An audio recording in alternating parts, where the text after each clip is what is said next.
இன்னைக்கு சங்கீதா அவர்கள் விவாகரத்து கேட்டு விஜய் அவர்கள் மேலே பல கம்ப்ளைண்ட் கொடுத்துருக்காங்க.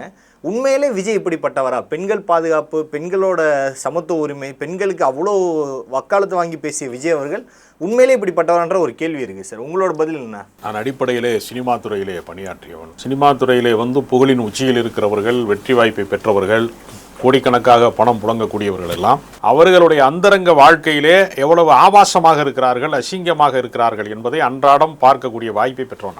அதனால இது போன்ற செயல்கள் எல்லாம் சினிமாக்காரங்களுக்கு மத்தியில் நீங்க கேட்டு பாருங்க, எல்லாருக்கும் தெரிஞ்ச விஷயம். ஊரறிஞ்ச பாப்பானுக்கு பூநூல் எதுக்குன்னு ஒரு பழமொழி இருக்கு இல்லையா? ஆமா, அது மாதிரி தான் இது ஒன்றும் அதிர்ச்சிகரமான விஷயம் இல்லைல்ல.